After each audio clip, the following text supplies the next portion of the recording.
Based on Stephenie Meyer's #1 New York Times bestselling series, Twilight is a cultural phenomenon with a following rivaling the early days of Harry Potter. In a way, we get to take you even further than the book does, because we get to go up in the treetops with Edward. You better hold on tight, Spider Monkey.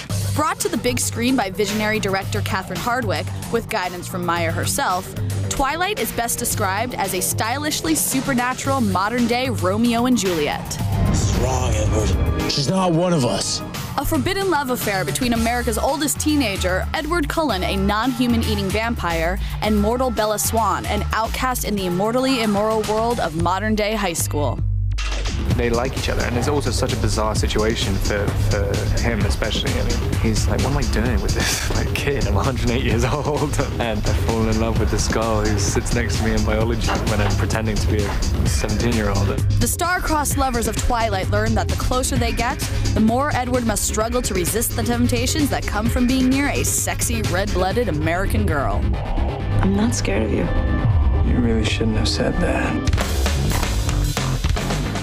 Other problems arise for Edward and Bella when his vampire enemies come to town looking to spill some blood, both warm and cold. Not stronger. I'm strong enough to kill you. I think people are going to like it because our actors are crazy, sexy, beautiful, and really like going deep into the material. Teen angst, vampires, and romance. In other words, love sucks. Twilight, in theaters December 2008. Bloodsucker. Well, with me are the incredible woman who made Twilight happen. We have Catherine Hardwicke, the director, and Stephenie Meyer, the author. Ladies, well, let's start from the beginning. How did we come up with this story? Twilight was a dream that it came out of nowhere.